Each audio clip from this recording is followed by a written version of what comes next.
somos lo que somos en la infancia.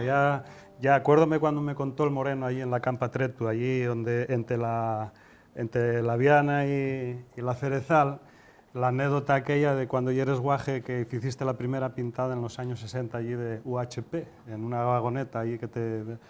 ¿Cómo se pon la U, nenu? A ver, guaje, ven para acá, pon ahí una U, pon una H, pon una P, y tú muy contento porque sabías ponerles letras.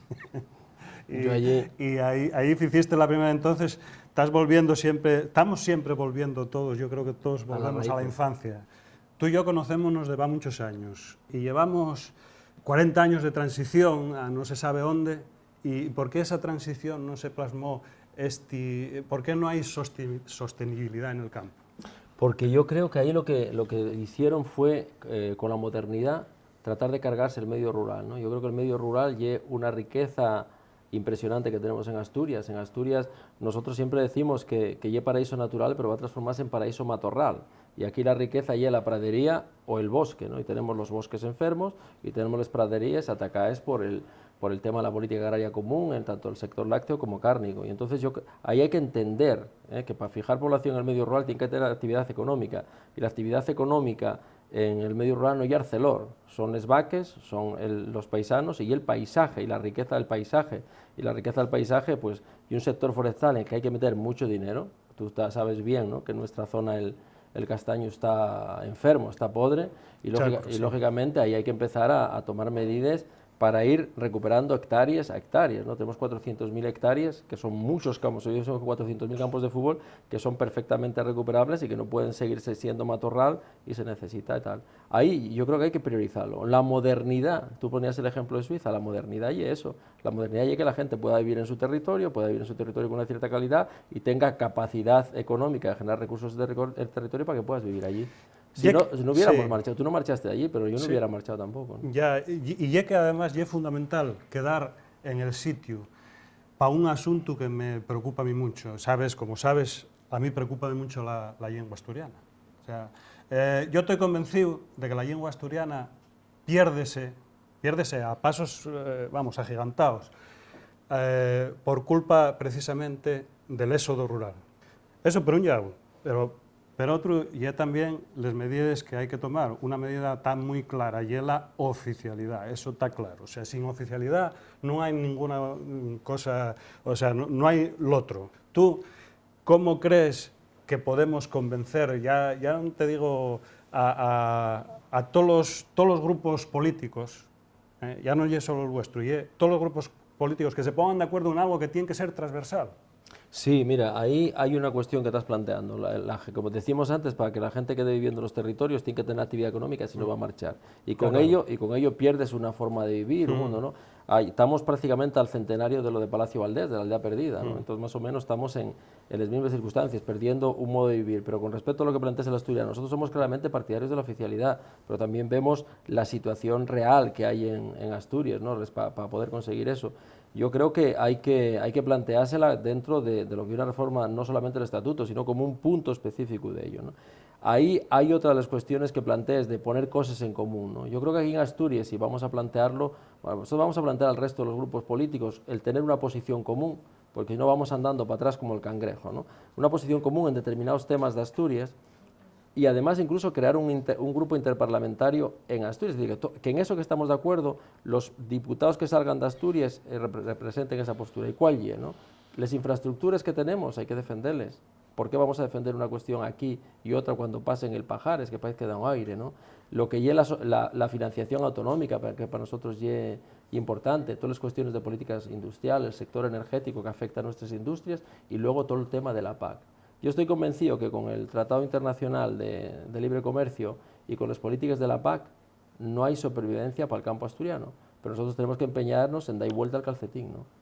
¿Por qué la derecha pone las cosas en común, a piñón fijo, voten a piñón fijo, y en la izquierda no somos capaces de ponernos de acuerdo? Hay una dispersión de votos ahí. Lo más guapo me lo comentó, de la explicación de esa, comentómelo a mí un día un maestro que decía que llega a la derecha, uníala al dinero y a nosotros distancian los valores, ¿no? Entonces yo creo que en este caso, yo creo que no nos distancian los valores. Ahora ¿No tiene por qué? no tiene por qué, ¿no? Hay una necesidad en este momento en la sociedad de que la izquierda presente una única alternativa, esté unida, y nosotros tratamos de alcanzar ese acuerdo, ¿no?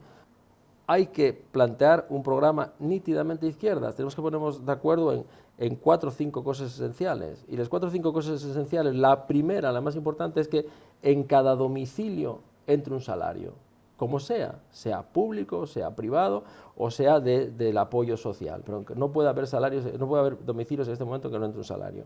Entonces, desde ese punto de vista, eso es un programa de izquierdas. El programa de izquierdas tiene que atender a las necesidades vitales de la gente. Claro. Sí, y claro, de repente empezamos, yo no me veo de izquierdas en la cubierta de un portaaviones, porque yo soy claramente pacifista en este Tampoco sentido. te doy.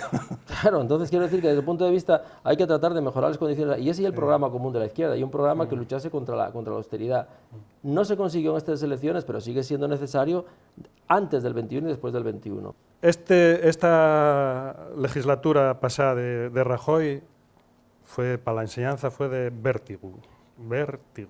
Sí, O sea, vértigo. fue absolutamente desastrosa, ¿no? O sea, en la enseñanza non podemos andar xogando cada 4 años cambiando leyes y cada 4 años uno dice uno y otro dice otro. Hay que sentar unas bases. Tú yo creo que en este sentido que es partidario de esto.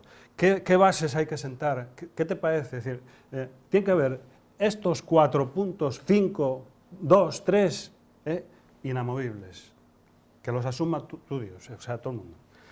Ya que si miramos la historia tuya y mía, tú y yo pudimos estudiar porque hubo una ley general de educación, curiosamente de Villar Palasí del año 72, que planteó que gente que veníamos de una extracción social, que no teníamos recursos, que no estábamos llamados a estudiar, terminásemos estudiando porque había una educación pública fuerte, o una educación social. El orfanato minero lo que nos dio a nosotros fue la posibilidad de tener recursos para estudiar, ¿no? Por tanto, hay que garantizar una educación universal, pública, gratuita para todos, y gratuita también en el ámbito universitario. Habrá que exigir rendimientos, no vale ir a pasar los libros a la universidad, pero hay que garantizar que la gente, con independencia, que sean los talentos los que llegan a la universidad y no las carteras, ¿no?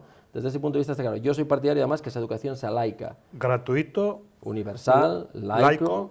O sea, serían unos principios inamovibles, pública, ¿no? por Sí, supuesto. y Bueno, pública, por supuesto, sí. y luego yo siempre digo, es como la medicina pública y la medicina privada, ¿no? O sea, tú vas a la medicina pública que tiene esa garantía. Que luego quieres ir a la privada y te la pagas, pero eso es cosa tuya, como la educación. No tenemos por qué transferir recursos del conjunto de los ciudadanos a gente que se puede pagar la privada y que no la necesita, ¿no? Y luego me dicen la concertada, ¿no? La concertada no existía o está planteada como sustitutiva o como apoyo en aquellos lugares en los que no llegaba la educación pública, pero es que hoy la educación pública tiene que llegar a todos los sitios, como tiene que llegar la sanidad, como tiene que llegar la protección a la dependencia, etcétera, ¿no? Como tiene que haber pensiones y salarios, como yo planteaba, o trabajo para todo, ¿no? Entonces, desde ese punto de vista, ahí lo tenemos claro. Yo creo que nuestra generación, que digamos fue la de un cambio cualitativo muy importante en materia educativa, en materia de formación, somos porque el conjunto de la sociedad nos ayudó a serlo. Posiblemente nuestras familias no podían. Yo recuerdo terminé en el orfanato porque mi familia no me podía pagar los estudios.